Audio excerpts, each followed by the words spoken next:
For any bureaucratic structure to function efficiently in any country, one of the first and foremost condition is a steady source of revenue should be there. Centralization started from 1773, reaching its peak in 1833.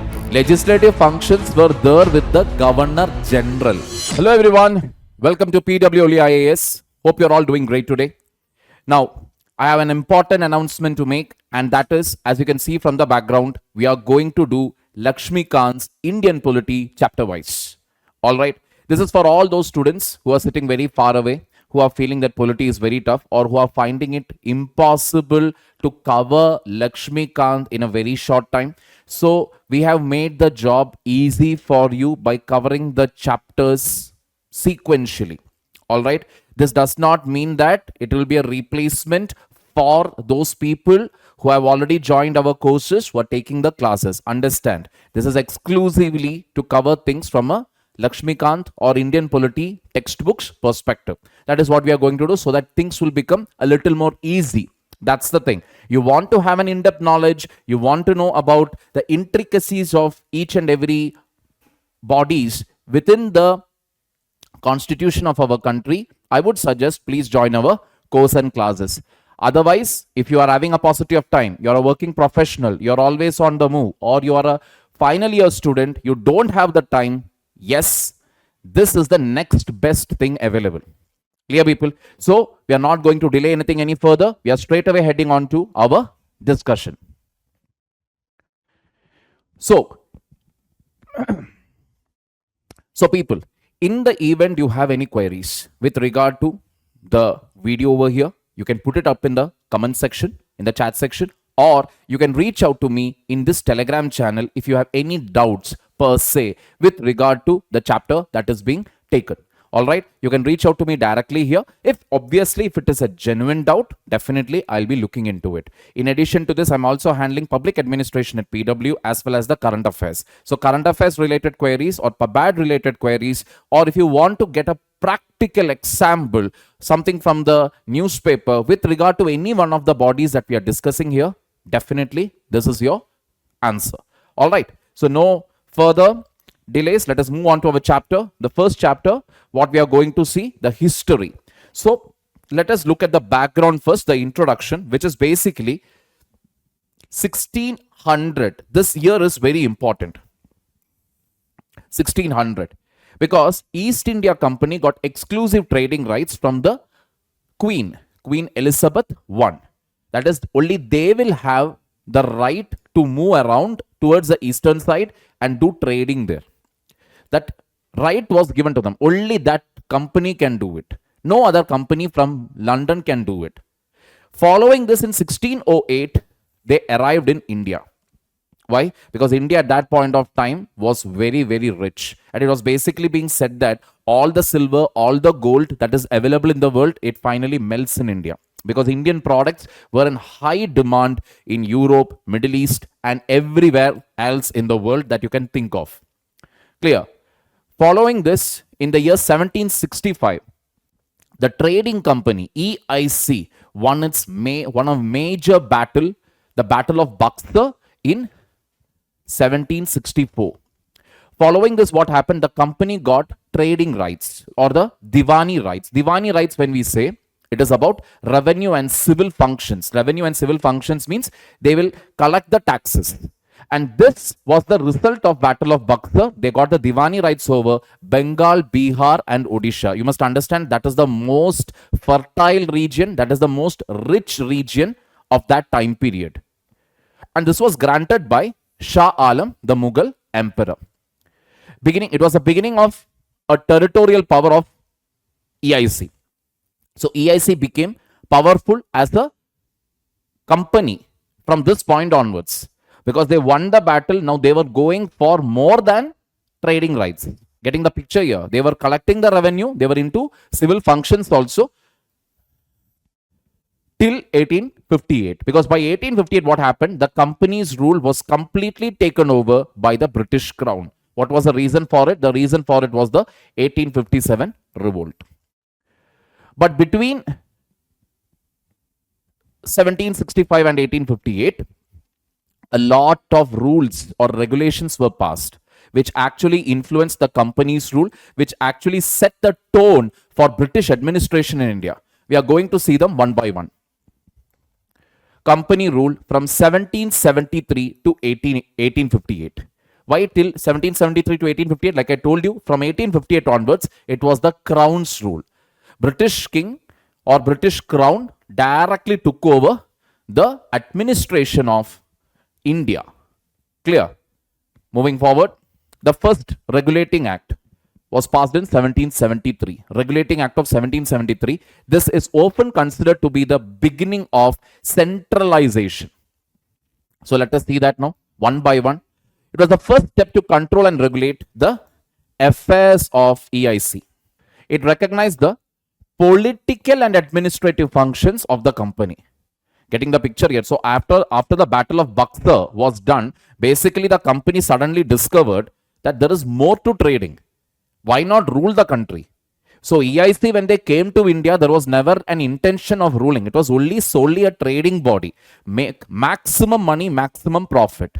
But the conditions in India were such that now they could start ruling the place. And the British Crown also realized it. That they are doing more than business or commercial functions here in India. So the Crown also recognized the political and administrative functions. And that laid the central administration foundation. Slowly. How so? Let us look at the features.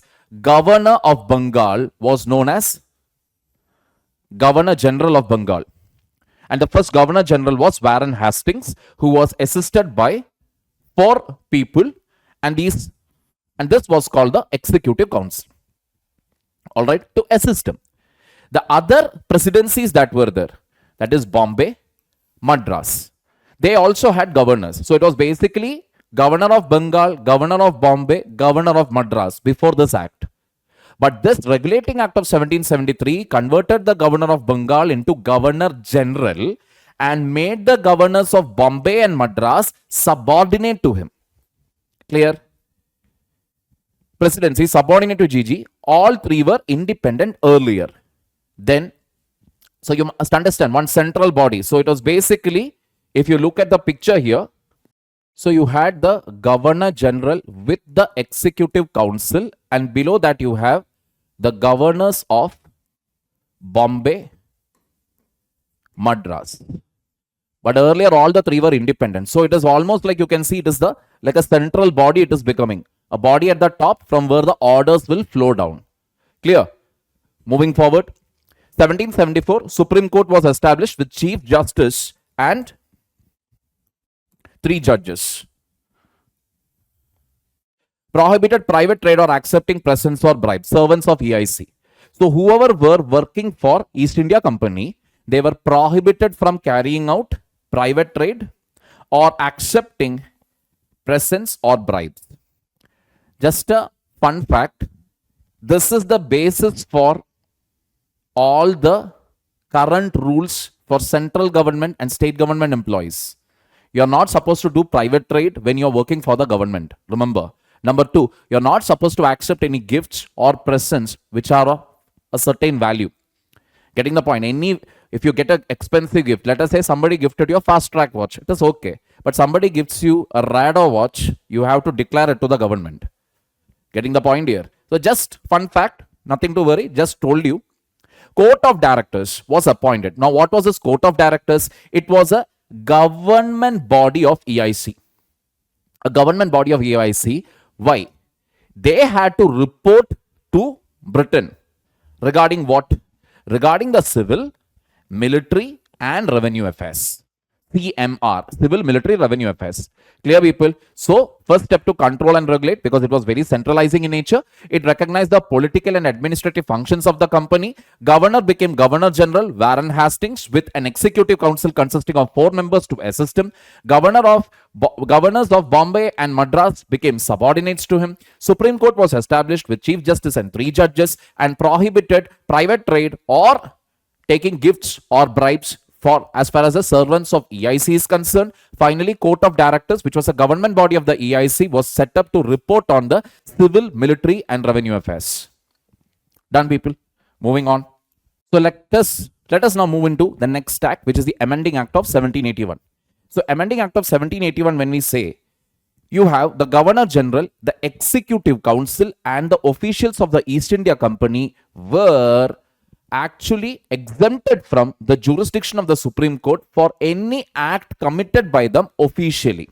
That is, Supreme Court basically cannot look into any act of omission or commission done by the Governor General or by the officials of the EIC or by the Executive Council as far as it was official matters. For official matters, Supreme Court couldn't basically look into any of the affairs of EIC, number one. Number two, even with revenue matters also, they were exempted from the jurisdiction of Supreme Court. Supreme Court was to have jurisdiction over all inhabitants of Calcutta. Supreme Court tried Hindus and Muslims as per their personal laws. So you must understand, for Hindu personal laws, Muslim personal laws were different. Getting the point? So two separate laws to basically deal with two separate communities. Appeals from the provincial courts. Provincial courts, when we say the lower provinces, were taken to Governor General in Council, not the Supreme Court. Getting the point? So Supreme Court was yet to become a higher court of appeal. Power, even legal or judicial powers, when we talk about, that was with the Governor General in Council. GG in Council to frame regulations for the provincial courts and councils. This is a classic example of what? One single person or one single body having all the powers with them. Getting the point? In addition to administrative and political functions, they also carried out what? Judicial functions. Supreme Court was yet to evolve. This is the 1781 Act. So Supreme Court did not have much powers here because Supreme Court couldn't look into the official acts. Supreme Court couldn't look into the revenue matters. With regard to the provincial courts or provincial appeals, it was the Governor General and Council that decided the things. Supreme Court had jurisdiction over all the inhabitants of Calcutta, and the personal laws of Hindus and Muslims were used to deal with these two communities separately. Clear, people? Moving on. Pitt's India Act of 1784. British Prime Minister William Pitt. That is why it is called Pitt's India Act. It is named after the British Prime Minister William Pitt. Distinguished commercial and political functions. That is why this act is really famous, because the two things were segregated. Court of Directors looked into commercial affairs. Earlier they looked into what? Civil, military and revenue. Now they looked only into commercial affairs. And a board of control was created to look into political affairs, supervise and direct civil and military arrangement. Clear? So commercial activities with Court of Directors, board of control for political, civil, military. Or let us put it in the alphabetical order: civil, military, political, CMP. Then EIC territories were called British possessions for the first time.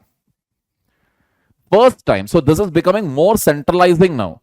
Now British government is telling whatever property that is owned by EIC, it is actually the property of the British. British government given supreme control over EIC's affairs and administration in India. Why? What is the reason? Basic reason is, whichever person came here to work under EIC, they started becoming extremely rich. Reason obviously being a lot of corruption as well as private trade that was being carried out by the company officials.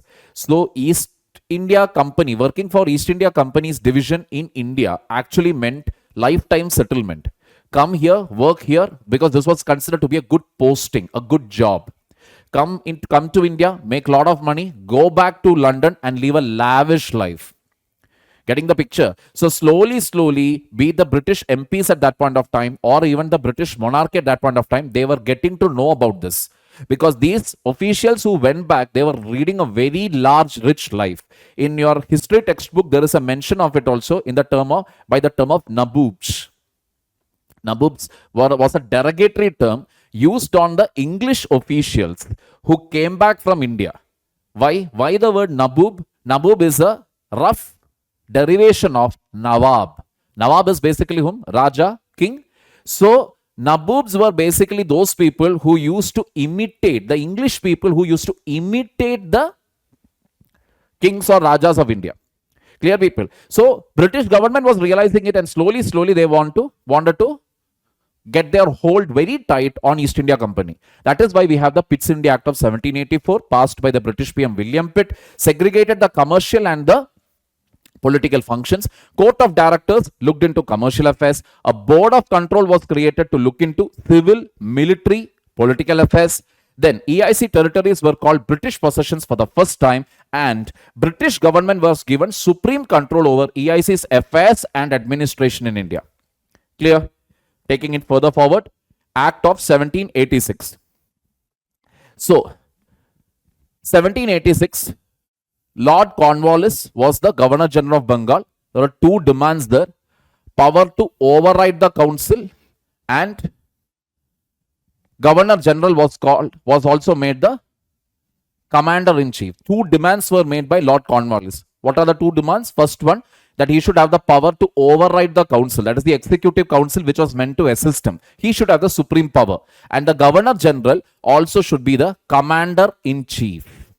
That is the ultimate authority. So here we can see the Governor General is becoming more and more powerful. A single individual or a single post having high amount of power being saturated. Getting the picture here? Taking it further forward, Charter Act of 1793. So the overriding powers that were given to Lord Cornwallis, that is, he can, or the Governor General can override his council. That overriding powers were later extended to the future Governor Generals and governors. That means he created a precedent there. He set a benchmark. So what overriding powers he received, it passed on to whom? The future Governor Generals as well as the governors of other provinces. Then more powers to Governor General to control the governments in Bombay and Madras.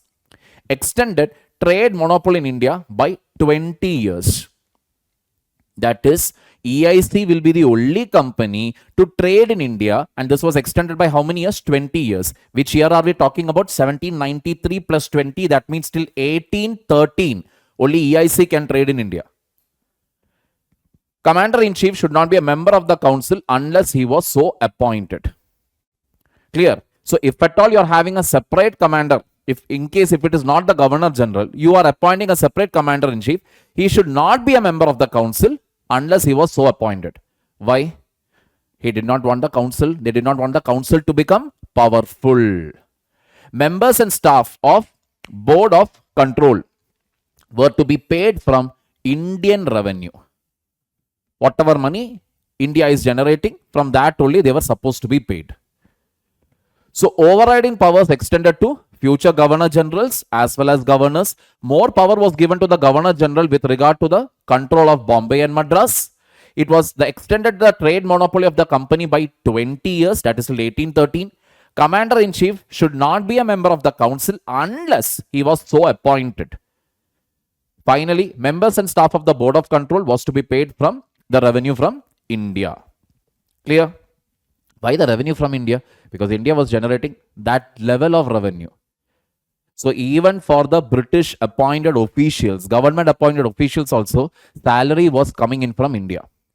Getting the point? See, for any bureaucratic structure to function efficiently in any country, one of the first and foremost condition is a steady source of revenue should be there. And as far as the British government of 1793 was concerned, that steady source of revenue came only from one place, that is India. Clear, people? Taking it further forward, Charter Act of 1813. So 20 years have passed. 1813 is the year. Now what is the change that has taken place? Let us see. Abolish the trade monopoly of EIC. Monopoly, however, continued in tea as well as trade with China. Getting the picture here. Now trade monopoly of EIC was abolished, which means other companies also could come and trade in India. However, EIC's monopoly continued when it came to trade in tea and trade with China. Sovereignty of British Crown over EIC territories. That is, wherever EIC has territories, British Crown will have the ultimate control over it. Christian missionaries were allowed for evangelization, that is conversion into Christianity, as well as the spread of Western education among Indians. Local governments can impose taxes and punish for non-payment. Why local governments? Because there were concerns of sanitation, cleanliness issue. Why local governments could impose taxes? Because there were concerns of sanitation and cleanliness issue. And basically they thought everything Governor General sitting in Bengal will not be able to control. Correct? Every provision cannot be done. Because no matter how much you try to centralize also, India was a very big country. How are you going to control affairs everywhere? That is why in some matters they thought, let us start giving some powers to the local government so that let them sort their affairs. Clear? So 1813 is significant for abolishment of trade monopoly of EIC, which however continued with regard to tea and trade with China. British sovereignty over EIC was complete. Then Christian missionaries were allowed for evangelization, conversion basically, as well as spread of Western education. Last point, local governments were allowed to impose taxes and punish for non-payment. Clear, people? Moving on to the next act, Charter Act of 1833. Governor General of Bengal became Governor General of India with civil and military functions, and the first such Governor General of India was William Bentinck. Governor General of India had exclusive legislative powers. Governor General of Bombay and Madras were deprived of this power. Laws made under earlier laws were called regulations. Laws made under this act, that is the Charter Act of 1833, was known as Acts. EIC ended its commercial activities and it became a purely administrative body. Means what? From 1813, basically, EIC's fate was sealed. Because the first thing that they did was they ended the monopoly. They basically told that you are not the only company for the British. Let there be other companies. First thing. By 1833, what had happened is EIC's commercial activities just simply came to a stop. Getting the point? It is only an administrative body. That definitely demands a question. If it has stopped as a commercial body, then do we need a court of director then? Getting the point? Because why do you need a court of director? Because if there is no commercial body. Number one, again, Board of Control looked into civil, military and political functions. Correct? But Governor General of India had civil and military functions. Again, do we need a Board of Control? Question mark. EIC's territory is held in trust for crown. Again, they were making that point very, very clear. Your property is ultimately the title of it or the ownership of it belongs to the crown. Attempt to introduce open competition even for Indians with regard to civil services. However, it was negated after opposition from Court of Directors. Alright, they were tried to introduce open competition where Indians also could participate in the civil services, but later it was chucked out. Alright, so now we are seeing EIC is in a crisis. 1813 took away their monopoly. 1833 basically ended its commercial activities, and therefore a question is there, what will happen to the Court of Directors? What will happen to the Board of Control? Why Board of Control? Because Board of Control had civil, military and political functions, but civil and military functions now belong to Governor General of Bengal. Getting the picture? So let us take it further forward. Charter Act of 1853. Legislative and executive functions of Governor General's Council separated. So this was separated now. Earlier we saw under 1833, Governor General had what powers? Exclusive legislative powers which were not available with the governors of Bombay or Madras. So now here we wanted to separate the legislative functions and executive functions, because legislative function means what? Law making. Executive functions means law implementation. And obviously, like I told you, a vast territory, whether you will make law, whether you will implement it, there was a lot of confusion. So they decided to separate these two functions under 1853. Separate Governor General's Legislative Council was created, which came to be known as Indian Legislative Council or Central Legislative Council. Legislative wing of the council functioned as a mini parliament. Open competition system of selection and recruitment of Indians for civil services was introduced. And covenanted civil service was thrown open to Indians. Now, what is covenanted civil service? Covenanted civil service in the modern terms is like our UPSC exam. It is the higher civil service. Then you also had the non-covenanted civil service, which is lower civil service, something like state civil service, etc. Clear, people? For the first time, so at that point of time earlier, covenanted civil service was only meant for whom? Europeans, Britishers, etc. Indians were not allowed to write it. But 1853 changed that. Covenanted civil service also was thrown open to Indians. And following this, the Macaulay Committee was appointed in 1854, basically to see, inquire into Committee on Indian Civil Service to make recommendations. Next point, Companies rule extended but no time period specified could be terminated any time by Parliament. So in 1853 for the first time, Companies rule was extended but it did not give any specific time period. 1793 we knew it had extended it by 20 years. 1813 but it ended its function monopoly. 1833 we know it ended its trade activities and it became completely an administrative body. 1853 they just extended it but we don't have any idea when it will end.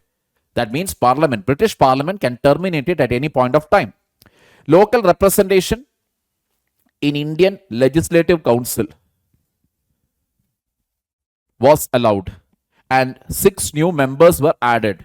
4 from Madras, Bombay, Bengal and Agra. Clear, people? So, continuation of 1833 Act, Governor General had exclusive legislative powers. But the legislative powers what he had, which the governors of Bombay and Madras did not have, was too much so that later he had no other choice other than separating the two functions under two different bodies. So for Legislative Council, the Central Legislative Council or Indian Legislative Council, a body was created which functioned as a mini parliament, that is the law-making body. Open competition system was introduced for Indians where covenanted civil service was thrown open to Indians also, which is higher civil service. Following this, the Macaulay Committee was set up in 1854 to look into the Committee on Indian Civil Service. Clear? Then, Companies rule was extended, but no specific time period was mentioned, which clearly meant what? At any point of time, company rule can be terminated by the British Parliament. Local representation was allowed in the Governor General's Legislative Council or the Central Legislative Council or the Indian Legislative Council, and out of the 6, 4 members were from Madras, Bombay, Bengal and Agra. Clear, people? Moving on. So, till 1853 we have covered.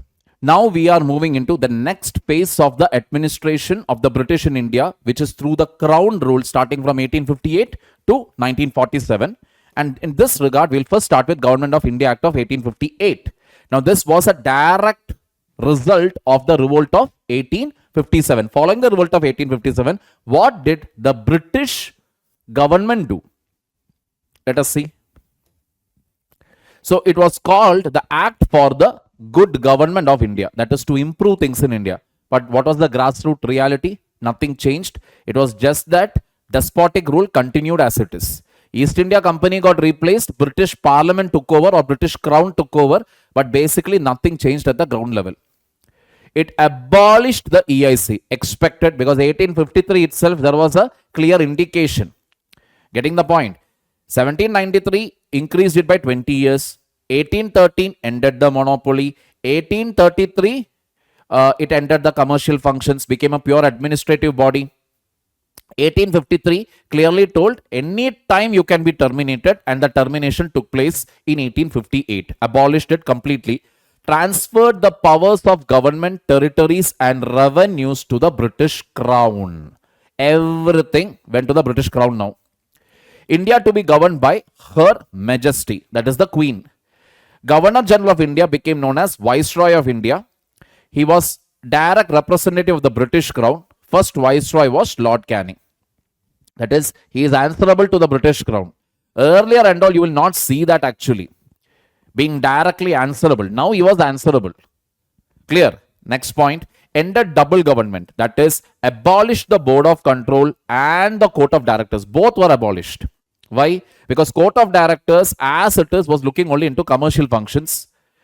Board of Control was looking into civil, military and political functions, and it didn't make any sense also, because like I told you, when East India Company ended its commercial activities, court of directors had an existential crisis. Like, why do you need to have a court of directors then? Similarly, when the Governor General of India had civil and military functions, then why do you need a board of control? More importantly, when EIC itself is abolished, there is no purpose of either the court of directors or the board of control. Secretary of State, Indian administration, who was a member of British cabinet and responsible to British Parliament. That means a post was created called Secretary of State, who will basically look into matters of Indian administration. That is, you're creating one more person there. Viceroy will report, agreed, but you need to keep a check on the Viceroy, right? So as Secretary of State. And who was he? He was a member of the British cabinet. That means member of the Parliament there, responsible to British Parliament. They will directly answer there. So two bodies there. Getting the point? So this is the idea. Viceroy on one side, Secretary of State on the other side. Clear, people? Last point. Secretary of State in Council. It was a body corporate to assist the Secretary, and it had around 15 members. Clear? So any what is the issues are there? The Secretary of State in Council could be sued either in India or in London. That means Secretary of State has to be very careful about whatever they do. To be sued means you can be taken to court for any wrongdoing. So whether it is in India you do something wrong or whether you did something somewhere else also, doesn't matter. Punishment is guaranteed either inside India or in Britain. That is the point here. So very quickly, 1858, it is the Act for Good Government in India. It abolished EIC, it abolished the Board of Control and the Court of Directors, thereby ending the system of double government, transferred the powers of EIC to the Government of India, the territories, the revenue, everything went to the British Crown. Henceforth, the Queen will govern India. Governor General of India became Viceroy of India. He was a direct representative of the Crown. Getting the point here? So, one under the Crown. And Lord Canning was the first Viceroy. Then it also created a post of Secretary of State, who was a member of the British cabinet, and he was responsible to the British Parliament. So one being responsible to the Parliament, another being responsible to the Crown. Then there was a Secretary of State the Secretary of State in Council, which was created, a 15-member body to assist the Secretary of State, which is a body corporate that could be sued in India as well as in Britain. Clear, people? Moving on, the Indian Councils Act of 1861. Indians nominated by Viceroy in his expanded council as non-official members. Getting the point here? That means in his expanded council, Indians were getting nominated for the first time as non-official members. Lord Canning nominated in 1862 Raja of Benares, Maharaj of Patiala, and Sir Dinkar Rao. This was considered to be the first step in decentralization. So you must understand what started out from 1773. Centralization. Centralization peaked. Now where it has reached, slowly now they have started decentralizing from 1861. How? Returning back the powers to Bombay and Madras. Let us see. Restored the legislative powers of Bombay and Madras, thus reversing the centralization that started with Regulating Act of 1773 and reached its climax under the Charter Act of 1833. Led to complete provincial autonomy in 1937. Later, this was the beginning, but the complete provincial freedom happened when? In 1937. New legislative councils were created for Bengal, Northwest provinces and Punjab in the years 1862, 1886 and 1897 in the same order. So once again, 1861, what is the highlight? The highlight is that it is the start of what? Decentralization. And Governor General in his expanded council, he nominated Indians into it as non-official members. In 1862, Lord Canning did this with regard to three people, that is the Raja of Benares, Maharaja of Patiala and Sir Dinkar Rao. Decentralization's beginning, this is legislative powers of Madras and Bombay presidency were returned back to them. It reversed the centralization character or behavior which started off with 1773 and reached its climax in 1833. It led to complete provincial autonomy. That is, this started here and later provincial autonomy was achieved by 1937 through the Government of India Act 1935, which we'll be seeing in a while. New legislative councils for Bengal, northwestern provinces and Punjab was also created. Getting the point? So separate lawmaking bodies were created for Bengal, northwestern provinces and Punjab. In what all years? 62, 86, 97. Gradually we are seeing local governments were allowed to be formed in different parts of India. Clear? Local governments means provincial governments first. Local governments much later. Clear? The beginning of it. Empowered viceroy to make rules and orders for the convenient transaction of business. That is, what matters to be discussed, what budget to be discussed, all this viceroy could take a call on it. Recognition to the portfolio system introduced by Lord Canning in 1859. Portfolio system, that means allocating business to each and every member of the council. You are allocating, okay, this ministry you will handle, this topic you will handle. System of budget was introduced in 1860. What is the portfolio system? Member of the Viceroy's Council was made in charge of one or more department and was authorized to issue orders on behalf of the council in matters concerning the department. Viceroy given powers to issue ordinances without the concurrence of the legislative council. Life of the ordinance was 6 months, something that is followed till date. Getting the point? Even when we make an ordinance today without the complete approval of the parliament, it has a lifespan of 6 months within which parliament has to convene and get the ordinance passed. Clear, people? So once again, let us quickly revise it. Indians nominated by Viceroy in his expanded council. Which expanded council? Lawmaking council. So for the first time, Indians were associated with the lawmaking process as non-official members starting in 1862 with 3 people: Raja of Banaras, Maharaja of Patiala and Sir Dinkar Rao. It was the beginning of decentralization because legislative powers were given back to the presidencies of Bombay and Madras. Decentralization started from here, which led to provincial autonomy in 1937. Centralization started from 1773, reaching its peak in 1833. Then new legislative councils were created in Bengal, Northwest Province and Punjab. Clear? Then Viceroy was given the powers to basically make rules, etc. for the convenient transaction of business. It gave the recognition to portfolio system, which was introduced by Lord Canning. Portfolio system simply meant that from the Viceroy's Council, members were made in charge of one or more departments where they could issue orders on behalf of the department. All right, this was the point here. Then, on behalf of the council concerning the department. Then, system of budget was introduced in 1860. Finally, Viceroy was given powers to issue ordinances without the concurrence of the legislative council. Lifespan of the ordinance was 6 months. Coming to Indian Councils Act of 1892, it increased additional non-official members in the central and provincial legislative councils.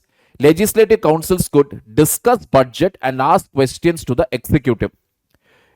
There was nomination of non-official members for Central Legislative Council by the Viceroy on the recommendations of the Provincial Legislative Councils and the Bengal Chamber of Commerce. That is, nomination of non-official members, Viceroy could do it on the recommendations of the Provincial Legislative Councils and the Bengal Chamber of Commerce.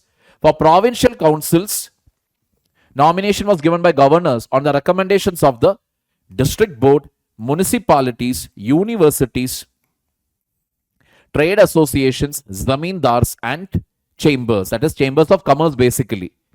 Indirect provision for using election to fill the non-official seats in central and provincial legislation was brought. Nomination made on the recommendation of certain bodies. Clear, people? So once again, taking it from the top, it increased additional non-official members where both in the Central Legislative Council and the provincial legislative ones. But the majority of official members were retained. That is the most important point here. Nomination of non-official members were happening. How? For central legislative councils, Viceroy nominated based on the recommendations of the provincial legislative councils and the Bengal Chamber of Commerce. All right. For central legislative council, what about provincial legislative council? Governors did that on the basis of multiple bodies recommendations. That is, which are those bodies? District boards, municipalities, universities, trade associations, zamindars, and the chamber, means Chamber of Commerce. Indirect provision of election was there. Indirect provision, because you are ultimately getting some amount of agreement is needed, right, to nominate a member. People have to agree. But the word election was nowhere to be used, and the entire process was actually called nomination made on the recommendation of certain bodies. Getting the point here? Because ultimately certain bodies also means, if you look at this board here itself, that is nomination to the provincial legislative council itself, you will look, nomination made by governor, but based on how many bodies? District board is there, municipality is there, you have universities, you have trade associations, zamindars, and chambers. Clear, people? Moving on.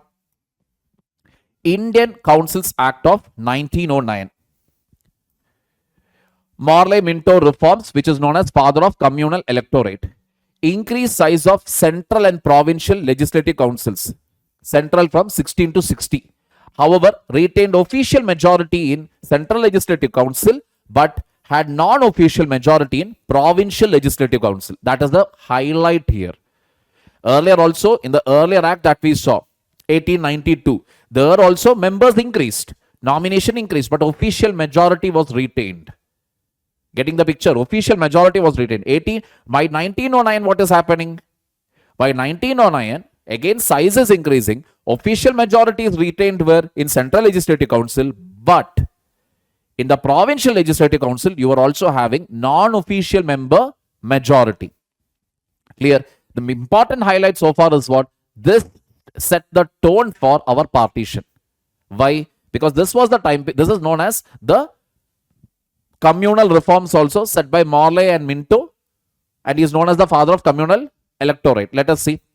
Enlarge the deliberative function. That means deliberative means you could discuss, debate, etc. That is, supplementary questions could be asked in the legislative council.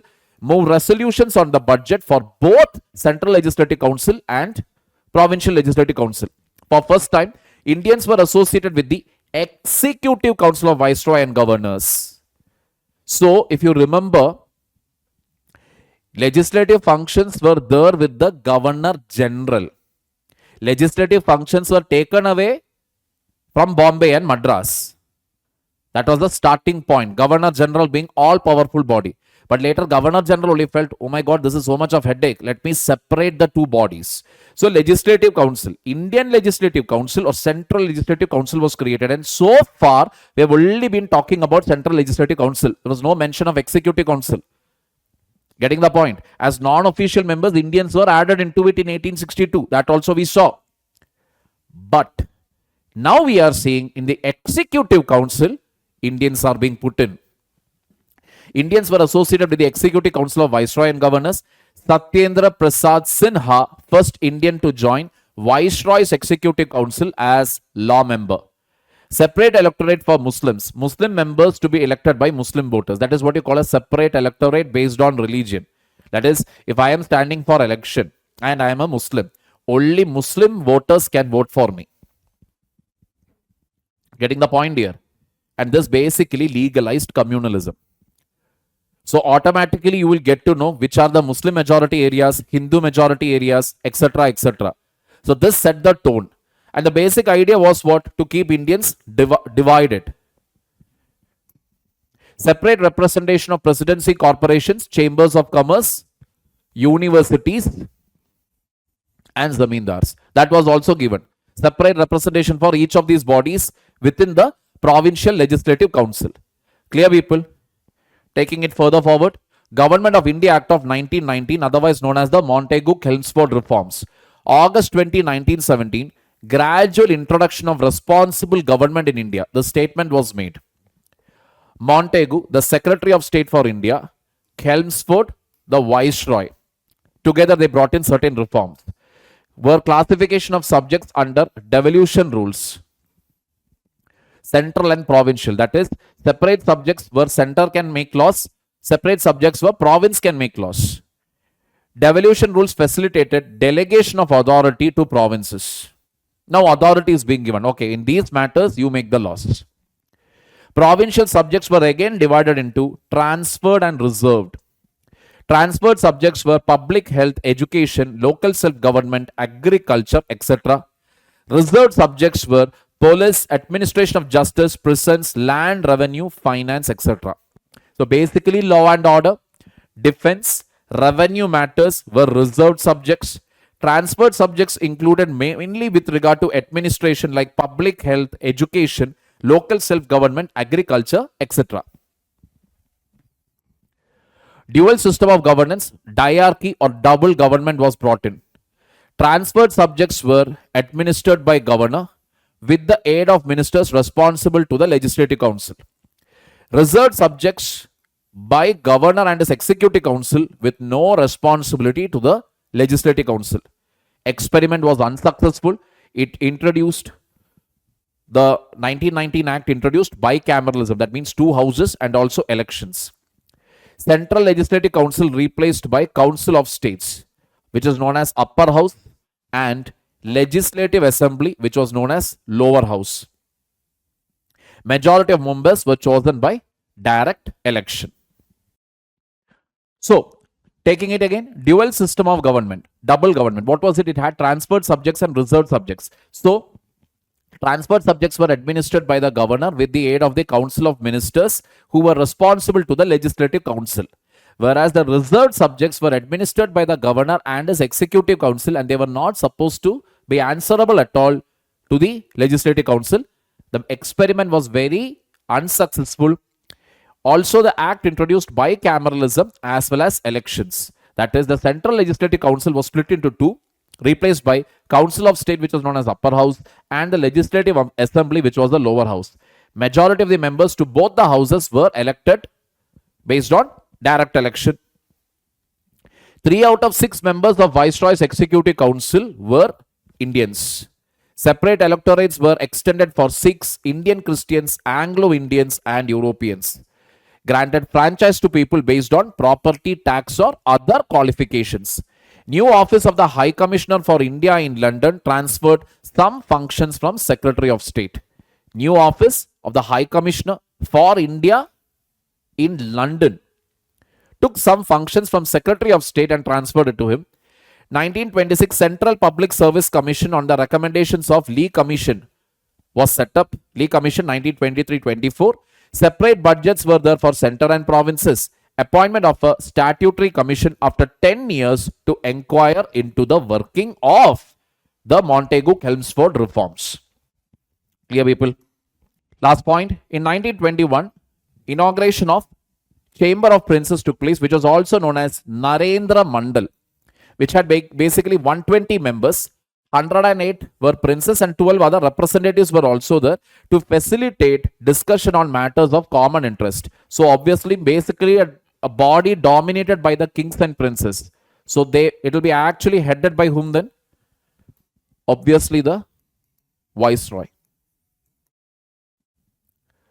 Clear, people? So very quickly, because this is the first major act what we have seen, which was a bit lengthy also. So let us see it once again. August 20, 1917, basically it was the first time that the British government told that their idea is basically to introduce a responsible government in India. And this was the first time, and it happened during whose tenure? Montagu-Chelmsford. Montagu was basically Secretary of State, Chelmsford was the Viceroy of India. It classified the subjects into central and provincial, which simply meant that the Central Legislative Council could make laws with regard to certain subjects. Provincial Legislative Council could make laws with regard to certain subjects. Therefore, you are able to make law means you again need to have what? 2 separate budgets. Devolution rules were there. Facilitated what? Delegation of authority to provinces. So provinces are getting some more importance. Provincial subjects were again divided into transferred and reserved subjects. What were the transferred subjects? Transferred subjects were generally with regard to education, health, agriculture, local self-government, etc. Reserved subjects were basically with regard to law and order, defense, revenue, finance, like police, administration of justice, prisons, land revenue, finance, etc. Then, what a dual system of government was there, because you had this transferred and reserved subjects were there, right? So, what are these? That is basically known as diarchy or double rule. Transferred subjects were basically administered by governor with the aid of the council of ministers who were responsible to the legislative council, whereas reserved subjects were directly administered by the governor through his executive council with no responsibility whatsoever to the LC. This experiment was largely unsuccessful. It introduced bicameralism as well as elections. Why? Central Legislative Council was basically replaced by two houses, upper house, lower house, Council of State and a Legislative Assembly. Majority of the members to both were elected by direct election. Then, 3 out of 6 members of the Viceroy's Executive Councils were Indians. Second point, next point, separate electorates. That is the communal electorate system which started off in 1909 through the Parliamentary reforms was extended to Sikhs, Indian Christians, Anglo-Indians and Europeans. Granted franchise to the people, limited franchise based on property, how much property you have, how much tax you have and other qualifications. A new office of the High Commissioner of India was set up in London, thereby transferring a few of the tasks or functions from the Secretary of State to the High Commissioner. 1926, a Central Public Service Commission was set up based on the recommendations of the Lee Commission, 1923-24. Separate budget for central and provinces, obviously, because separate subjects are there. Appointment of a statutory commission after 10 years, that is when? 1929. Montagu-Chelmsford reforms is 1919. So 1929, we will see how this has functioned. All right. Last point. Inauguration of Chamber of Princes, otherwise known as Narendra Mandal. 108 princes plus 12 other members to discuss matters of common interest headed by the Viceroy. Clear, people? Now, this commission was actually supposed to arrive or to be set up after 10 years of Montagu-Chelmsford reform. But it was set up earlier than that, because there was a lot of agitation, etc. happening, and the Britishers were also slightly worried. So they decided to set up the commission, because we know Rowlatt Satyagraha, non-cooperation movement, etc. were happening those days. So they basically decided what to do to keep the Indians happy. So what they did, November 1927, understood, 1919, Montagu-Chelmsford. After 10 years only, you're supposed to put a statutory commission. That is when? 1929.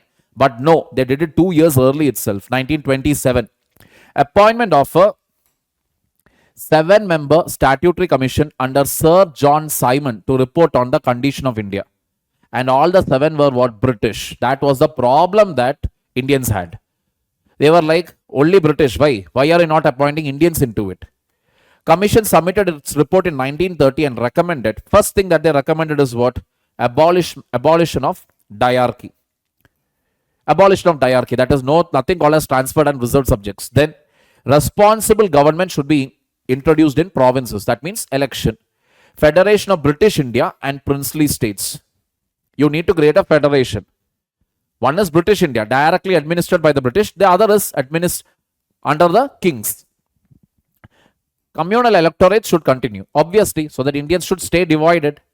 To consider the recommendations, 3 roundtable conferences were convened by the British government, consisting of the representatives of the British government, British India, and Indian princely states. Clear? 3 roundtable conferences to consider the recommendations. All right. On the basis of this discussion, a white paper on constitutional reforms was prepared and submitted for the consideration of the Joint Select Committee of the British Parliament. These recommendations were incorporated in Government of India Act 1935. This is the continuation here.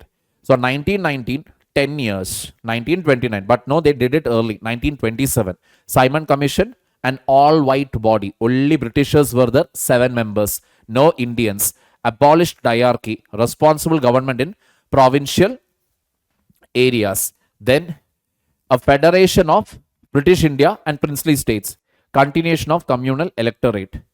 And to consider the recommendations, 3 roundtable conferences were held which were attended by British government, British India and Indian princely states. And based on that, recommendations, etc., a white paper on constitutional reforms was put forward for the consideration of the Joint Select Committee of the British Parliament, and most of these recommendations were adopted into the Government of India Act of 1935.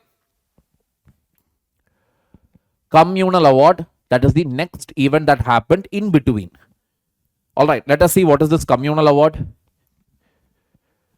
August 32, under PM Ramsay MacDonald.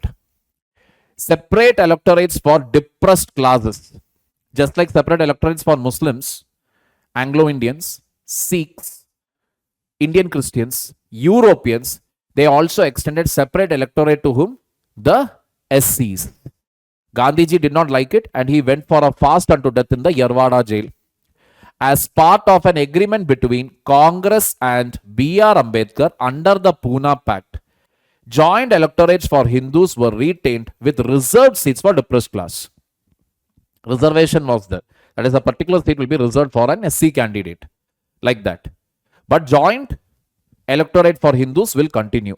Pune Pact was incorporated into Government of India Act of 1935. Clear, people? Taking it further forward, Government of India Act of 1935. This is a very important act considering the fact that it had a major influence on our constitution. So let us look into that. There were 321 sections and 10 schedules. It provided for an all India federation consisting of provinces and princely states. Princely states did not join this all India federation. So what happened? The federation never came into effect. Then there was a federal list with 59 subjects, provincial list with 54 subjects, and concurrent list with 36 subjects. Whatever residuary powers, anything other than this, any other powers are there, it went to whom? To Viceroy. Provinces abolished diarchy and introduced what? Autonomy. Remember, we had read about this. 1861, beginning of decentralization, reaching its climax in 1937. We had read there. That is coming back here. Responsible government in provinces. Governor to act according to aid and advice of ministers responsible to the Provincial Legislative Council. Came into effect in 1937, discontinued in 1939 because of breakout of Second World War. So governor was to act according to the aid and advice of the ministers who are responsible to the Legislative Council, were provinces. Diarchy was introduced at the center. Federal subjects were divided into reserved and transferred subjects. This provision, however, never came into effect. So the diarchy which was taken out from the provinces was reintroduced where diarchy in the center. Federal list again. The 59 subjects were divided into transferred and reserved, but it never came into effect. Clear? Then, bicameralism was introduced in 6 out of 11 provinces. Bengal, Bombay, Madras, Bihar, Assam, and the United Provinces were made bicameral.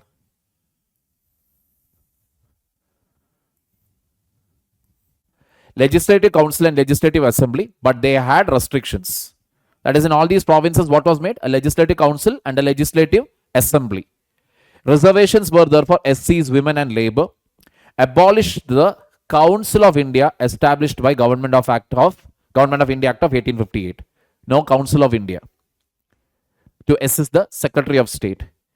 Secretary of State was instead provided with a team of advisors. Extended the franchise to 14% of the population. Establishment of RBI, Federal Public Service Commission, Provincial Public Service Commission, and Joint Public Service Commission. 1937, a federal court was created. Then separated Burma, that is present-day Myanmar, from India. Created new provinces, Orissa and Sindh. Protect interests of minorities. Appointment of Auditor General of India to audit accounts of federation and provinces. As you can clearly see, there is a lot of familiarity of topics with whatever we are having, the institutions, whatever we are having here, we can see a similarity with the Government of India Act of 1935 because it is very big. Let us revise it again before we move on. So, Government of India Act of 1935, 321 sections and 10 schedules. An All India Federation was created consisting of provinces and princely states, but it never came into effect why princely states did not join. First point. Then, again, separate subjects, federal list, provincial list, and concurrent list. All right. Residuary powers, whatever remaining were there, went to Viceroy. For the provinces, it abolished diarchy and introduced what? Autonomy. So, a responsible government was supposed to be in provinces, and governor was supposed to act according to the aid and advice of the ministers who were responsible to the legislative council. The came into effect in 1937, but discontinued in 1939. Then diarchy was introduced at the center. Federal list was divided into transferred and reserved, but that too again never came into effect. Next point. Bicameralism was introduced in 6 out of 11 provinces, Legislative Council and Legislative Assembly, where Bengal, Bombay, Madras, Bihar, Assam, and United Provinces. But these provinces had restrictions. Reservation was there for SC, women, and labor. It abolished the Council of the State, which was meant to assist the Secretary of State. Instead, Secretary of State got a team of advisors. Extended the franchise to 14% of the population. Federal Court was established. Federal Public Service Commission, Provincial Public Service Commission, Joint Public Service Commission, establishment of RBI. And 1937, it had a federal court. Clear? Then separated Burma from India. Next point, new provinces were created, Orissa and Sindh. Protect the interests of minorities. Auditor General of India was to audit accounts of Federation and the provinces. Something which continues even today. Clear, people? Moving on. India Independence Act of 1947. February 20, 1947. Prime Minister Clement Attlee, British rule in India would end by June 1948. He made an announcement. Muslim League begins agitation demanding partition of the country. All right. Then in June 3rd, 1947, Constitution framed by the Constituent Assembly will not apply to those part of the country that is unwilling to accept it. A provision was made. That is, you not accept it. That is basically, if you don't want, you don't join. So when you give such a freedom, what happens? You're basically telling that if you don't want to join, you can become a separate country. Getting the picture? Mountbatten Plan, which was accepted by Congress as well as Muslim League. July 4th, 1947, Indian Independence Bill introduced in British Parliament. July 18, it receives royal assent. It ended the British rule. India became a sovereign independent state from August 15, 1947. Partition with the right to secede from British Commonwealth. It abolished the office of Viceroy and provided for each dominion. Each dominion means India and Pakistan, a Governor General who was to be appointed by the British King on the advice of the Dominion's Cabinet. That is what India will recommend. British King will appoint a person. What Pakistan will recommend, British King will appoint. It empowered constituent assemblies to frame constitution, repeal any British laws, make laws till constitution is framed. The constituent assembly of both the dominions, be it India and Pakistan, they were to frame the constitution and make laws also. So it was a legislative body as well as a constitution making body. And they will remain like a legislative body till the full constitution is framed. Abolished office of the Secretary of State for India and transferred the powers to the Secretary of State for Commonwealth Affairs. Discontinued appointments to civil services and reservation of posts by Secretary of State for India. Members appointed before August 15 will continue. Means what? That is basically whatever the British did till that date, everything was going to change. They could change the laws, they could remove the laws, they could bring changes to small additions or deletions to the law. Secretary of State was abolished, transferred the powers to Secretary of State for Commonwealth. Clear? And in addition to this, abolished the office of Viceroy. Instead, a post of Governor General was created for both the dominions based on the recommendations of the Cabinet. Constituent Assembly was free to make the constitution as well as make laws. Clear? Proclaimed lapse of British paramountcy over princely states and treaty relations with tribal relations. Freedom to princely states to join India or Pakistan. Means what? British basically lost control over everything. That is, even to the princely states or whatever treaty they had signed with tribal areas. Alright, princely states were given the freedom to join either India or Pakistan. Governance under Government of India Act of 1935 will continue till new constitution is framed. British monarch deprived of right to veto or reserve will. No powers whatsoever to the British. That right was given to whom? Governor General. Why Governor General? Because he is the recommendation of the Indian cabinet or the Pakistani cabinet, and based on that recommendation, King made the appointment. Governor General would have full power to provide assent to the bill in the name of majesty. Governor General and provincial governors were constitutional heads to act according to aid and advice of Council of Ministers in all matters, a practice which continues even today. Today you don't have a Governor General, instead you have President. In the states you still have the Governor, and they are all supposed to act according to the aid and advice of the Council of Ministers until and otherwise a certain set of conditions as mentioned in the Constitution is there. Clear? Taking it forward.